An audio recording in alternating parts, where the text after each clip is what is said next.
2013 से हम लोग जम्मू एंड कश्मीर में परमेश्वर की सेवा करते हैं और मेरा पापा एक पास्टर है। हम लोग फैमिली में मम्मा-पापा हम 3 बहनें हैं। हाँ, बचपन से हम एक क्रिश्चियन फैमिली में एक बहुत बड़ा फैमिली है हमारा। बचपन से पापा पास्टर है और उस एनवायरनमेंट में हमारा जो पलना वगैरह हुआ है। लेकिन प्रार्थना करती थी अगर मेरा पेरेंट्स जो था बहुत स्ट्रिक्ट थे। अगर टेस्ट में कम मार्क्स आए इतना नहीं डाँटते थे, जितना अगर हम प्रेयर में सो जाते तो हमें मार बहुत पड़ते थे। हमें बहुत स्ट्रिक्ट थे हमारे पेरेंट्स। तो उस एनवायरनमेंट में हमें बड़ा किया है कि सबसे हमारे लिए सबसे महत्व सबसे प्रेफ़रेंस परमेश्वर को देना चाहिए। फिर इसलिए मुझे इस बात से बहुत चिढ़ थे, प्रार्थना वचन से बहुत मुझे गुस्सा आता था, क्योंकि सुबह-सुबह 4 बजे हम हमारे साथ मुझे ऐसा लगता था कि हमारे साथ अत्याचार होते हैं। सुबह 4 बजे उठा के फैमिली प्रेयर में हमें बिठा देते थे, नींद भी पूरा होने नहीं देते थे। तो सच में ऐसे ही मानती थी कि हमारे साथ कुछ अत्याचार हो रहे हैं। और 2013 में हाँ, मेरा पापा शादी से पहले नॉर्थ इंडिया में परमेश्वर की सेवा करते थे। तो शादी के लिए वो केरला चले गए थे, तो मेरा पापा फैमिली में सबसे छोटा था। तो शादी के बाद उन्हें पेरेंट्स को देखने का ज़िम्मेवारी मिल गया, जिसकी वज़ह से पापा का नॉर्थ इंडिया का जो मिनिस्ट्री था वो बंद हो गया। 15 साल से वो लोग केरला में ही का सेवा करते थे, वो एक सेंटर पास्टर थे। तो केरला के मिनिस्ट्री सब अच्छी तरह से सेटल हो रहे थे। तो 2013 में स्टार्टिंग में परमेश्वर की आत्मा ने उनसे बात किया कि अभी केरला का मिनिस्ट्री आपका जितना करना था आपने कर लिया। अभी आपको उत्तर भारत में जाना है क्योंकि उसके लिए मैंने आपको चुना है। तो मम्मा-पापा और हम लोग फास्टिंग में बैठे थे। 21 दिन का फास्टिंग में थे हम लोग। परमेश्वर को पापा को जानना था कि परमेश्वर क्या चाहता है, तो फास्टिंग में बैठे थे। तो उनके मन में इच्छा था कि वो यूपी में जाके सेवा करेंगे, क्योंकि उनके अंदर यूपी के लिए बहुत बोझ था। पहले भी उन्होंने यूपी, बिहार में बहुत सेवा किए थे। तो पापा ने टिकट लेने के लिए सोचती हैं, हाँ, यूपी में चलेंगे। फिर भी वो परमेश्वर का क्या गाइडेंस है, वो जानने के लिए वो प्रेयर में बैठे, तो परमेश्वर ने उनसे बात किया कि अ, हमें कन्फर्म हो गया था कि हमें यूपी में नहीं, हमें जम्मू एंड कश्मीर में परमेश्वर की सेवा करना है। तो हम भी जब पढ़ते थे, जब छोटे थे, तो जम्मू एंड कश्मीर देखने का हमें भी बहुत शौक था। तो हम लोग जब सुना है कि हम लोग जम्मू एंड कश्मीर में सेवा करने जा रहे हैं, तो पापा ने हमें ऐसे बोला है कि वहाँ पे बहुत सर्दी है, वहाँ पे एसी की ज़रूरत नहीं है, बहुत अच्छी मौसम है। हमें बहुत कुछ बोल के हम भी जम्मू एंड कश्मीर देखने के लिए बहुत एक्साइटेड थे।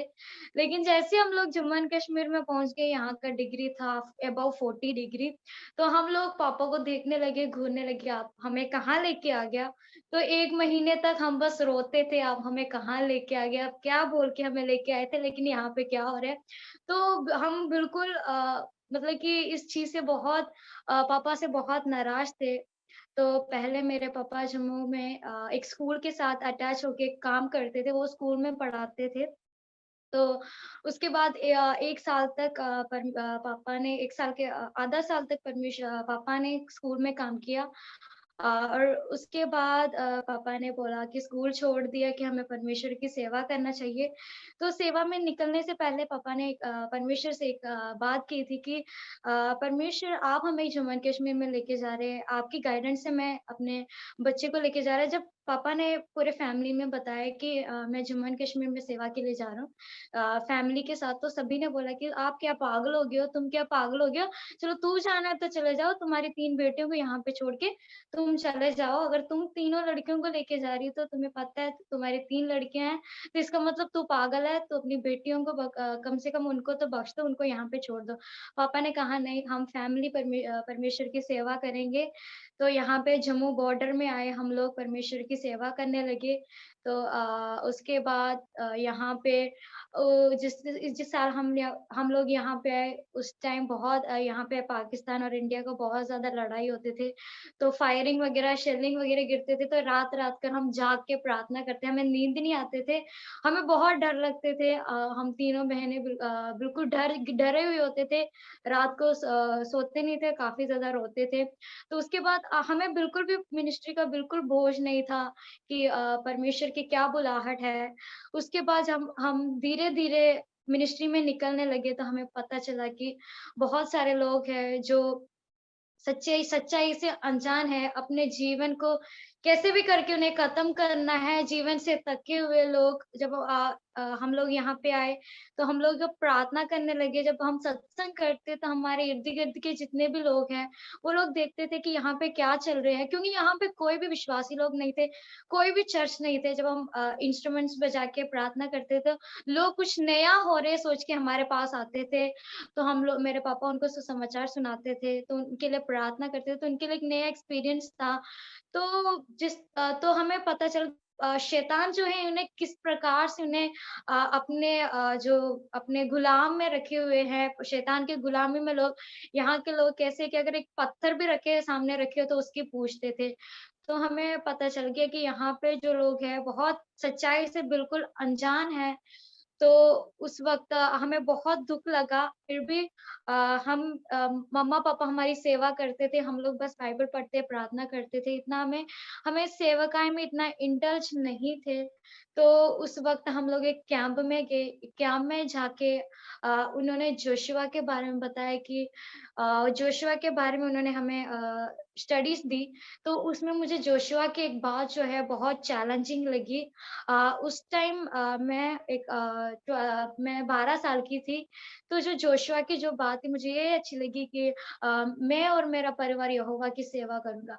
तो ये जो वर्ड था मेरे अंदर बहुत टच किया और उस समय मुझे रियलाइज़ हुआ कि परमेश्वर ने जो है हमारी फैमिली को चुना, केवल ये नहीं कि मेरी मम्मी-पापा को सेवा करना है, परमेश्वर ने बुलाया है तो हमें पूरी फैमिली को, ये नहीं कि ये परमेश्वर ने सौंपा मम्मी-पापा को सेवा करने के लिए।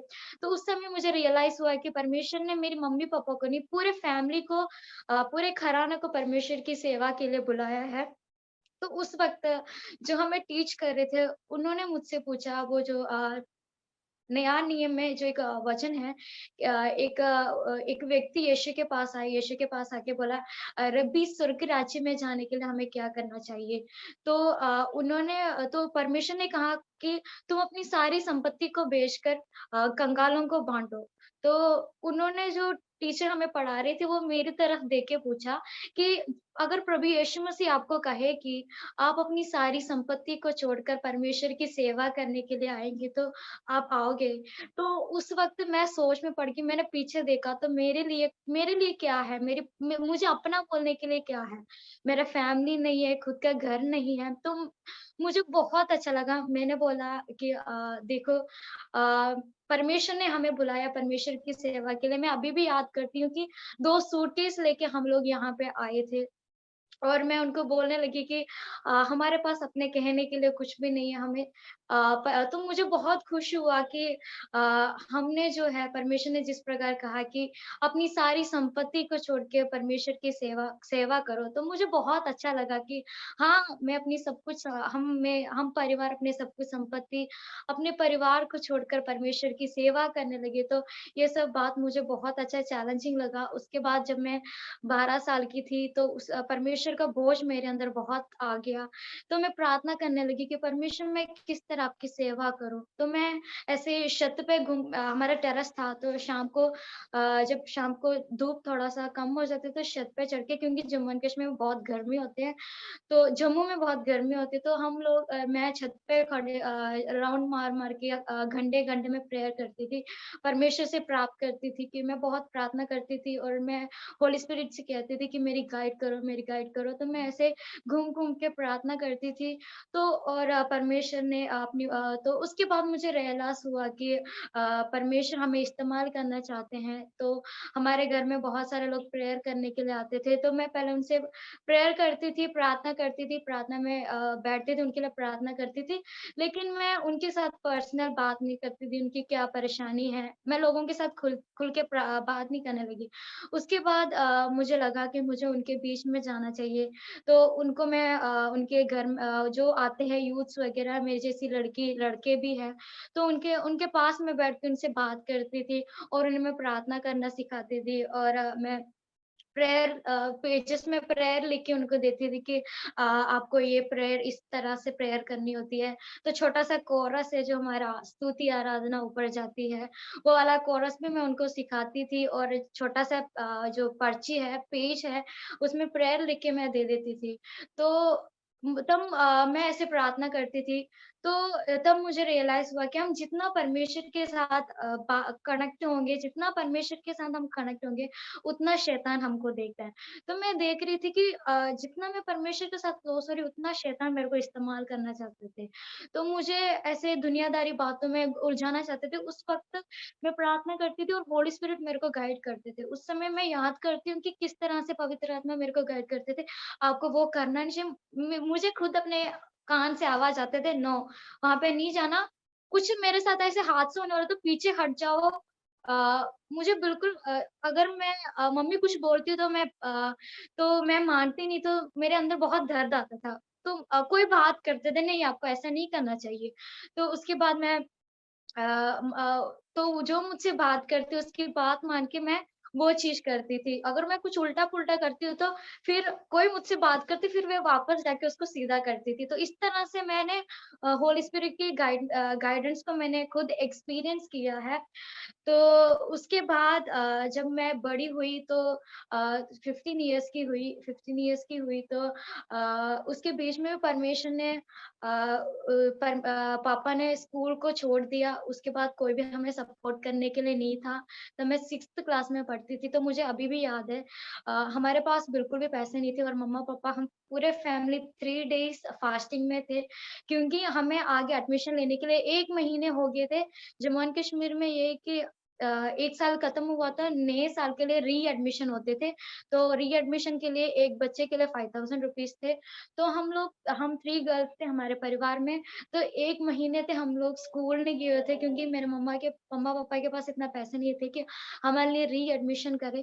तो 3 दिन की हमारी फास्टिंग थी कि हम 1 महीने से घर बैठे हुए थे। तो हम लोग फास्टिंग कर रहे थे कि क्योंकि पापा ने एक निर्णय लेके आया था कि परमेश्वर मैं आपकी सेवा के लिए जा रहा हूँ, मैं किसी से 1 रुपए नहीं माँगूँगा। आप आपके भरोसे से जा रही हो तो हमारे लिए सब कुछ समय-समय पर आप करना। तो हम लोग ऐसे प्रेयर में बैठे थे, तो मम्मी की एक दोस्त थी जो कुवैत में है, पुरानी दोस्त है, तो वो ऐसे ही मम्मी के हाल-चाल पूछने के लिए उन्होंने फ़ोन किया। तो ऐसे हाल-चाल पूछते, "आपका कैसा चल रहा है?" तो मम्मी फूट-फूट के रोने लगी। फूट-फूट के रोने लगी, तो क्या बात है? तो उन्होंने बोला कि मेरी बेटियों को 1 महीने से हमने स्कूल नहीं भेजा है हमारे पास। तो उन्होंने बोला, "क्या तुम पागल हो गई हो? तुम हमें बता नहीं सकती थी?" तो उन्होंने पैसे भेजे और हमारी 6th क्लास में मेरी एडमिशन हुई थी। मेरे दीदी दोनों बड़े थे। उस प्रकार उसके बाद मैं और मेरी जो दूसरी सिस्टर है, मैं तब 7th क्लास में पढ़ती थी, 8th क्लास में पढ़ती थी, वो 10th क्लास में पढ़ती थी। और क्योंकि यहाँ पे केरला वालों का बहुत वैल्यू होता है, 2 महीने चल के 2 किलोमीटर खुद चल के शाम को स्कूल में खुद पढ़ के आना और शाम को खुद चल के हम लोग दूसरे गाँव में 2 किलोमीटर दूसरे गाँव में जाके हम लोग ट्यूशन भी पढ़ाने जाते थे। तो उस टाइम पहले स्टार्टिंग में पापा आते थे, उसके बाद थोड़े-थोड़े टाइम के बाद चर्च में लोग आने लगे। चर्च में विश्वासी लोग जैसे नहीं, नए-नए लोग आने लगे उनकी ज़रूरतों के लिए प्रार्थना करने के लिए, क्योंकि यहाँ के लोगों को बस यहाँ पे बहुत सारे जो बाबा लोग हैं, उस तरह के हमें भी वही देखते हैं कि हम भी बाबा हैं, कुछ फांडा-फुंडा करेंगे तो हम ठीक हो जाएँगे। तो वो जान के पूरे लोग आते, जाते, आते उनके लिए एक मैजिशियन की तरह हम बन गए थे। तो उस समय पापा हमारे साथ आ नहीं सकते थे, तो मैं और मेरी सिस्टर जो थी, जो छोटे बच्चे क्लासेस के बच्चे थे, उनको मैं पढ़ाती थी। मेरी दीदी खुद 10th क्लास में पढ़ती थी और वहाँ पे 10th क्लास के बच्चे भी थे। तो दीदी जो स्कूल से पढ़ के आती थी, वो चीज़ वो उन 10th क्लास के बच्चों को सिखाते थे। तो हम बिल्कुल छोटे-छोटे थे, टीचर्स तो लगते नहीं थे, लेकिन केरला के बोल के लोग भेज देते थे। तो ऐसे हम 2 किलोमीटर चल के आके शाम को 5 बजे आते ऐसे चल चल रहे थे। तो उसके बाद हमें केरला जाना हुआ।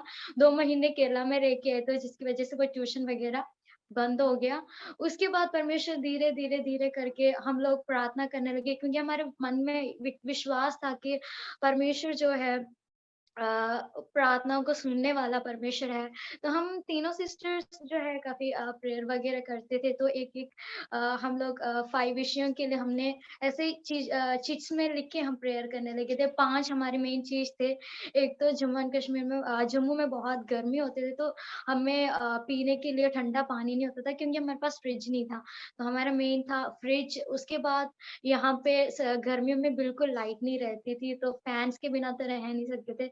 तो हम लोग इन्वर्टर के लिए प्रार्थना किया। दूसरी, यहाँ के पानी में बहुत क्लोरीन होते हैं, बिल्कुल पिया नहीं जाता, हमने फ़िल्टर के लिए प्रार्थना किया। तो उसके बाद हमने लैंड के लिए प्रार्थना की, उसके बाद हमने चर्च के लिए प्रार्थना किया। तो धीरे-धीरे सबसे पहले परमेश्वर ने हमें फ्रिज लेके दिया, उसके बाद परमेश्वर ने ये सब अ, दी जल्दी-जल्दी मतलब जिस तरह से प्रेयर कर रहे थे महीने-महीने में, पहले फ्रिज लेके दिया, उसके बाद ये खुद पैसे की नहीं, परमेश्वर किसी दूसरे के द्वारा हमें हमारी अवस्था को जान के हमारे लिए मदद करते हैं। उसके बाद फ़िल्टर लेके दिया, हमारा विश्वास और बढ़ गया। उसके बाद उसके बाद हम लोग एक चर्च के साथ, संस्था के साथ जुड़ के वो लोग आए, तो उनको हमें देखकर बहुत अच्छा लगा क्योंकि एक पास्टर है, वो बॉर्डर में, हम लोग बिल्कुल बॉर्डर में, हमारे 4 किलोमीटर के बाद बिल्कुल पाकिस्तान है। तो उनको अच्छा लगा कि एक पास्टर अपनी 3 बेटियों के साथ यहाँ पे सेवा कर रहे हैं, तो उन्होंने बोला कि आप लोग देख लो, लैंड देख लो, हम आपको लैंड, तो हम इन विषयों के लिए प्रार्थना कर रहे थे कि तो लैंड के लिए हम जो प्रार्थना कर रहे थे, फिर परमेश्वर ने हमें एक लैंड लेने के लिए मदद किया। उसके बाद उन्होंने बोला आगे हमसे कुछ नहीं होगा। फिर हम भी हम पीछे नहीं हटे। हम उन्होंने बोला कि आगे हम आपकी मदद नहीं कर सकते, जितना हम कर सकते थे उतना हमने कर लिया है। तो उसके बाद हमने फिर प्रार्थना करना नहीं छोड़ा। उसके बाद उन्होंने कहा चलो आप लोग फाउंडेशन डालो। तो फाउंडेशन डाला, उसके बाद धीरे करके एक घर बन गया। जब घर बन गया तो वो लोग पूछने लगे कि जब घर उन्होंने देखा, इनॉग्रेशन में आए, उन्होंने पूछा ये सब कैसे हुआ? हमें तो बिल्कुल पता नहीं चला। तो ये सब परमेश्वर की मर्ज़ी थी क्योंकि यहाँ पे जम्मू में जितने भी पास्टर्स लोग आते थे, तो उनको यहाँ के खाना अच्छा नहीं लगते थे, तो मेरा पापा सीधे, हमारे पास कुछ भी नहीं होता था, लेकिन पापा बुलाते, "आ जाओ, आ जाओ।" तो जितने भी हम मम्मा-पापा काउंटिंग करते थे अबव 2000 से भी ज़्यादा लोग केरला से, अपने रिलेटिव्स नहीं, परमेश्वर के दासों को हमने घर में बुलाया है। हमारे लिए उन्होंने प्रार्थना किया है और मेरी मम्मा जो थी, जितने भी उनको खिला सकते हैं, ट्रीट कर सकते हैं, वो सब कर सकते थे। तो उसके बाद उनके ट्रीट्स खाली हाथ उन्हें अच्छा खाना, तो वो लोग हमें ब्लेस करके जाते थे कि जम्मू एंड कश्मीर में आने के बाद इतना अच्छा मलयाली खाना, जो केरला के खाना आपने खिलाया, परमेश्वर आपको बहुत आशीष करेंगे। वो सारी ब्लेसिंग्स जो है परमेश्वर ने हमारे जीवन में दिया, इसलिए मैं परमेश्वर का धन्यवाद करती हूँ। तो उसके बाद हम लोग और भी हमारा विश्वास बढ़ने लगे। तो फिर हम लोग प्रार्थना करने लगे। उसके बाद धीरे-धीरे करके लोग आने लगे। फिर मुझे लगा कि प्रार्थना तो मैं करती हूँ, तो लोग क्या है, मम्मा-पापा से भी उनसे खुल के बात करने से वो लोग हमसे बहुत खुल के बात करते थे। उनको फ्रीडम होते थे, मम्मा-पापा से फ्रीडम से बात करते हैं, लेकिन उतना उनको यंग्स होते हैं वो हमारे साथ, तो बाइबल से डाउट्स पूछते थे। तो मैंने सोचा मैं प्रार्थना करती हूँ वो तो ठीक है, लेकिन परमेश्वर के वचन भी पढ़ना बहुत ज़रूरी है। तो मैं परमेश्वर के वचन पढ़ने लगी, तो जब परमेश्वर के वचन से पढ़ने लगी तो मेरी प्रार्थना कम होगी। तो जितना वचन पढ़ोगे उतना ही हमारे लिए प्रेयर भी ज़रूरी है। तो उसके बाद फिर मैंने लोगों की हम तीनों बहनें मिलके उनके लिए काउंसलिंग करने लगे। उसके बाद प्रेयर के बाद यहाँ के लोग प्रेयर करवाते हैं, मम्मा-पापा चेयर में बैठते हैं, तो हमारे सत्संग के बाद एक-एक फैमिली आके उनकी प्रेयर करते हैं। तो हमारे लिए 30 मिनट का टाइम होते हैं, तो मेरी दीदी जो है यूथ्स को अलग करके हम उन्हें टीचिंग्स देते थे क्योंकि हमें ये नहीं थी कि एक पास्टर की फैमिली में पढ़े तो मम्मा-पापा का ज़िम्मेदारी है कि परमेश्वर की सेवा करना है। तो हमें वो चीज़ जोशुआ का जो चीज़ है, मैं और मेरा परिवार परमेश्वर की सेवा करूँगा करके, वो चीज़ तो है हमारे लिए चैलेंजिंग था, तो हम लोग उस प्रकार से प्रार्थना करने लगे। तो उसके बाद हम लोगों से पूछने लगे आपका क्या दिक्कत है? तो वो हमारे साथ बिल्कुल खुल के बात करते थे। तो उसके बाद मैं 12th पास हो गई हूँ और 11th-12th यहाँ पे ट्यूशन लगवाना पड़ता था। ट्यूशन वगैरह यहाँ पे बहुत एक्सपेंसिव होते हैं। तो मैं 12th में पहुँच गई तो मेरी दीदी के नोट्स वगैरह थे, तो मैं उसी से पढ़ती थी और यूट्यूब से हम आजकल बहुत अवेलेबल है, उसी में मैं पढ़ती थी। तो मेरा एग्ज़ाम हो गया, एग्ज़ाम होने के बाद मुझे बिल्कुल भी विश्वास नहीं था कि मैं पास हो जाऊँगी, क्योंकि मुझे गाइड करने के लिए 12th क्लास में टीचर क्या है वो मैंने देखा ही नहीं है। टीचर की गाइडेंस मुझे बिल्कुल भी नहीं मिली। तो उसके बाद जब 10th के रिज़ल्ट आ गया तो बच्चे सारे बोर्ड में जाके बहुत हल्ला मचाने लगे कि सबको फ़ेल कर दिया। तो मुझे भी वो देख के मुझे भी यही लगा कि मैं भी फ़ेल हो जाऊँगी। लेकिन उस समय परमेश्वर का वचन कि हमारे जीवन में सक्सेस कैसे मिलेंगे कि जब तुम परमेश्वर के वचन के अनुसार चलोगे, परमेश्वर के अनुसार चलोगे, परमेश्वर के वचन के ना दाएँ ओर मुड़ना, ना बाएँ ओर मुड़ना, जो योशुआ को परमेश्वर ने जो वादा किया था, वो वादा परमेश्वर ने मुझसे भी किया। लेकिन जो मेरी मानसिक चिंता है, जो उसमें से मुझे ऐसा फ़ील हो रहा था कि मैं फ़ेल हो जाऊँगी। मैंने मम्मा को रो-रो के एग्ज़ाम के रिज़ल्ट आने के पहले मैंने मम्मा को रोया, "मम्मी मैं फ़ेल हो जाऊँगी तो मुझे डाँटना मत, मैं फ़ेल हो जाऊँगी।" तो मम्मा ने बोला, "नहीं, हम परमेश्वर के बच्चे हैं, तुमने बहुत मेहनत किया।" "नहीं मम्मा, मैं बहुत फ़ेल हो जाऊँगी।" फिर भी मेरे अंदर विश्वास था, मैंने प्रार्थना किया, उसके बाद रिज़ल्ट आया तो मुझे अच्छा रिज़ल्ट मिल गया, 88% परमेश्वर ने मुझे दे दिया। इसलिए मैं परम तो ये सब मेरे जीवन में परमेश्वर ने किया हुआ एक बहुत बड़ा गवाही है, क्योंकि मैंने अपनी 12th क्लास में टीचर क्या है वो मैंने देखा ही नहीं। मुझे गाइड करने के लिए कोई भी नहीं था, लेकिन पवित्र आत्मा ने मेरी गाइड किए। उसके बाद मैं 12th पास हुई तो आगे क्या करें उसका मुझे कोई आइडिया नहीं था। तो हमारे पास भी कुछ भी नहीं थे, तो मैंने कहा परमेश्वर मैं 1 साल रुक जाती हूँ। लेकिन 1 साल मैंने ड्रॉप ले लिया, लेकिन परमेश्वर मेरा ये जो 1 साल है मैं व्यर्थ नहीं गँवाना चाहती हूँ। मैं आपकी सेवा करना चाहती हूँ। ऐसे बढ़ के मैं प्रार्थना करने लगी। ऐसे प्रार्थना करने लगी तो मैं यहाँ पे एक पास्टर है, एक यूथ पास्टर है, तो उनसे पूछने लगी हम कुछ ऑनलाइन में कुछ करते हैं भैया, यूथ्स के बीच में कोई मीटिंग करते हैं। हाँ, उन्होंने बोला वो थोड़ा-सा बिज़ी हो गए थे, हाँ, करेंगे, करेंगे करके। उसके बाद मैंने बोला प्रभु मेरी 1 साल बिल्कुल भी वेस्ट मत करना। मैं प्रभु आपकी से ये जो 1 साल है मेरा घर बैठना मैं आपकी सेवा करना चाहती हूँ।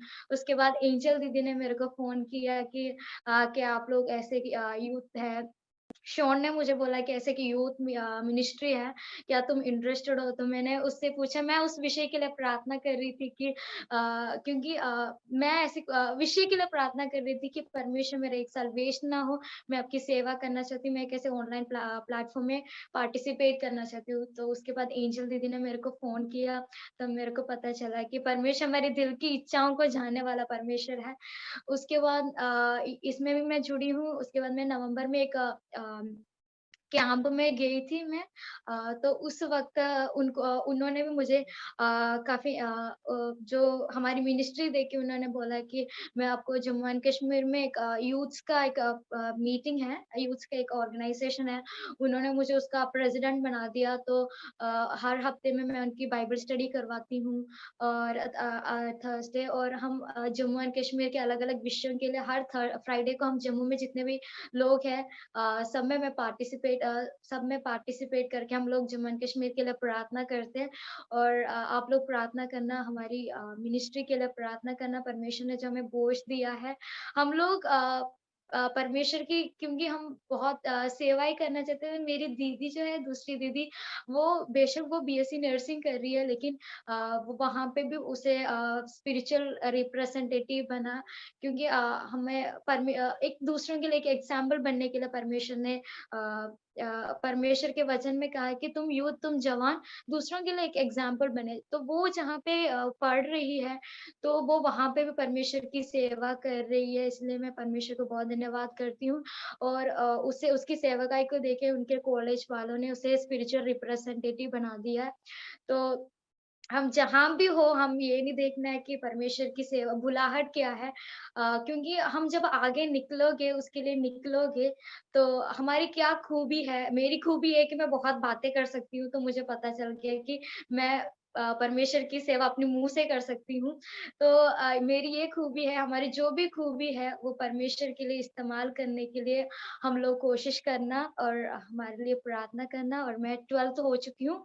आगे परमेश्वर मेरी स्टडीज़ के लिए एक रास्ता खोलने के लिए प्रार्थना करना, हमारी जम्मू की यूथ के लिए हमारी सेवकाई के लिए प्रार्थना करना और मैं और मेरी बड़ी दीदी अभी फिलहाल जम्मू में ही हैं और हम लोग यूथ्स के बीच में इवेंजलिज़्म एक प्रोग्राम है हमारा, तो उसके लिए प्रार्थना करना जो लोग क्योंकि जम्मू में इतना विश्वासी लोग हैं नहीं है, तो जो भी है अविश्वासी है, उनके बीच में हमारी जो सेवा है, वो हमारी एक हमारी जो चैलेंजिंग है, उसके लिए आप लोग प्रार्थना करना, परमेश्वर हमें इस्तेमाल करने के लिए आप लोग प्रार्थना करना।